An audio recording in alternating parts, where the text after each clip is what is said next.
Welcome back. Welcome back. Don't forget to like, comment, and subscribe. Well, welcome back. Comment and subscribe. Like, comment, and subscribe. Like, comment, and subscribe.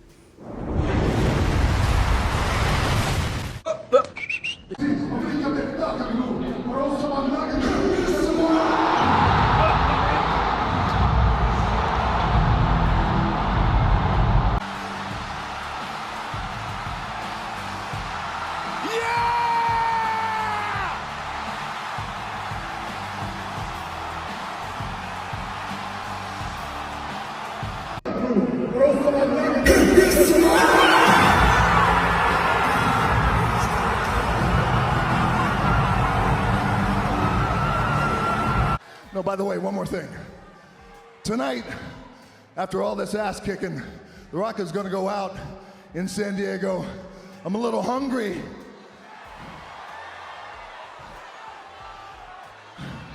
I'm gonna go get something to eat. When The Rock goes out to get something to eat tonight in San Diego, should The Rock sit in a booth? Or should The Rock sit at the bar? Yeah, The Rock loves a bar too. Or should The Rock sit at the head of the table?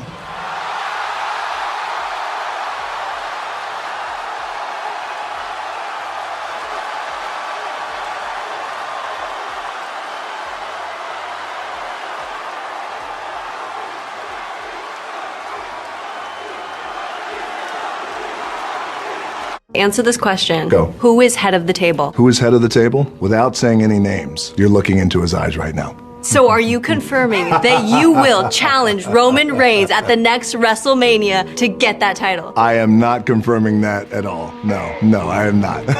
Though I'm gonna get a text from him after he watches this. Do we like the idea of you taking the title from Roman? I love the idea of a WrestleMania, and I'm close to a lot of people there, but very close to one in particular who we've talked about this, so I like it. There's so many other variables that have to come into play, but I'm a fan because I'm a promoter at heart too as well, so I'm a fan of promoting an event, and what could that be? So I love WrestleMania, and I love it. Apparently he's never going to lose. It's about almost 1,200 days of him being the champion. Acknowledge me. Who's going to beat him? And that's what I want to find out from you. Like, I mean, what does the storyline there, where does it go? I mean, who's that person? I mean, is there anybody there right now that you feel like?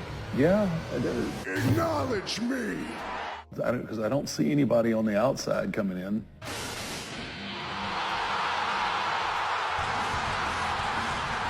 Unless, there's somebody I don't... Yeah.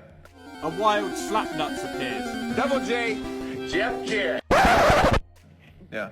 So it's already got to be in-house.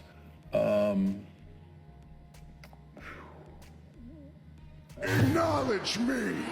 And there was talk, there was talk at one time about Rock coming in and... Roman Reigns and The Rock. It's all about WrestleMania. That would be huge box office. Yeah. But what do you do there, right?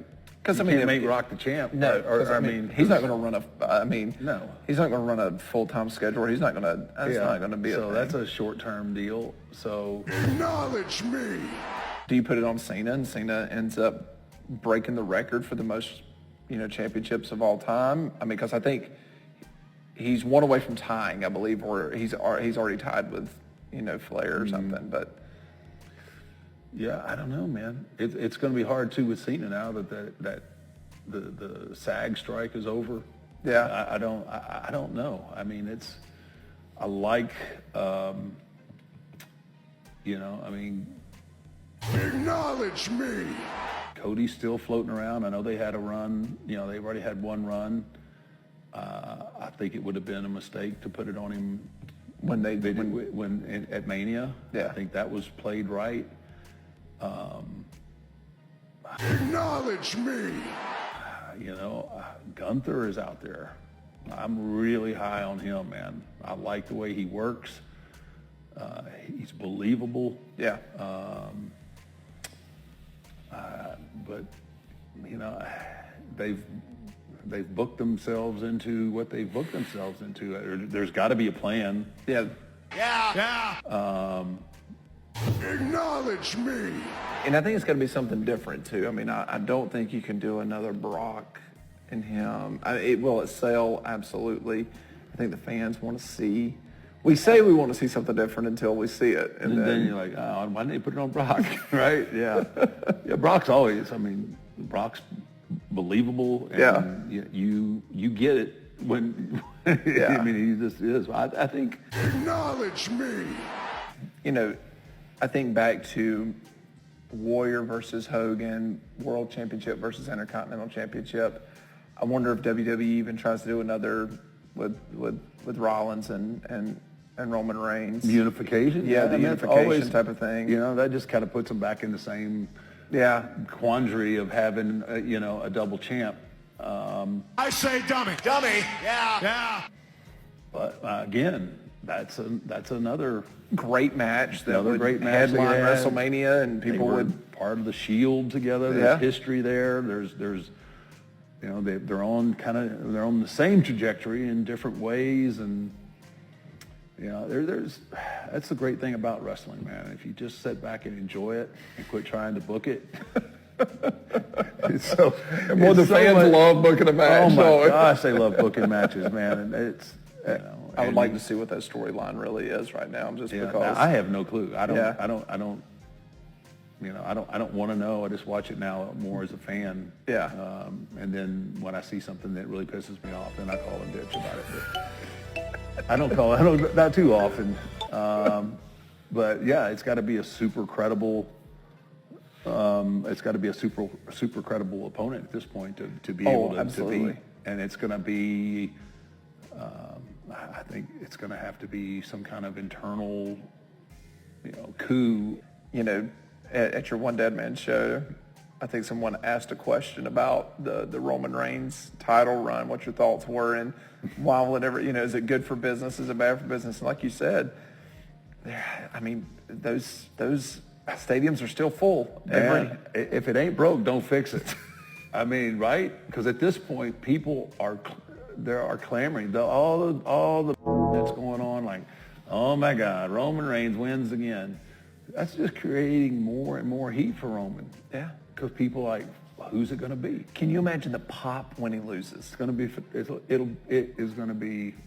It'll be historic when he finally does lose, and so however long it takes, as long as they're selling I look at it after every premium live event.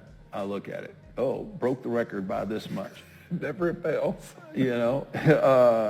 Sold out. Boom, again. Sold out again. So, like I said, if it ain't broke, don't fix it until you have something that's gonna. Okay, all right. Now this is. It doesn't need to. Business doesn't need to slip down. Acknowledge me. Without knowing anything, and people are like, you don't know anything. I don't know any of the creative at all. But I think Gunther's my guy. I like him a lot. Okay. Whether it happened, I mean, he's in the middle of a heel run. Doesn't make sense right now. So a lot of things would have to happen. Hunter McGillivuddy or whatever the hell it is. But I mean, that's the cool part of wrestling, for most of us. Yeah. I'm sure I could look on the internet and find out what's going to happen. But at One Dead Man shows, I always make reference to it. I was like, I know you guys know more than I do about it. They always usually laugh about it because I think it's a running joke now. But everyone else knows. I know there's which we've got 50 a couple million. of. We've got a few months before Mania, and maybe there can be something that gets built there. I don't know, but who knows? Like I said, they have the ability to heat people up and just like that. And so, like I said, if it's not broke, don't fix it. And if somebody's able and willing to step up to the plate, Yeah. we'll see what happens. Dead Man Show. Is it worth your time and money? He brought up one story about him and CM Punk that occurred at an airport. This was the time period in the WWE where they wanted the guys to dress business casual. And while The Undertaker thought that that was absurd, he sort of liked to give advice and make sure that the guys were abiding by the policy. The Undertaker noticed that Punk wasn't wearing business casual. Taker walked up to Phil and he says, "Hey, Phil, I think it's kind of dumb, but they're really wanting us to wear business casual attire, so I think you might want to start dressing a little better." To which Punk replied, The Undertaker said, "In my opinion, you know what? I think the guy's overrated." Queer. Bye, Felicia. Be the best you can be. Love your family, love your friends. Spread love, not violence, not this virus. As always, peace.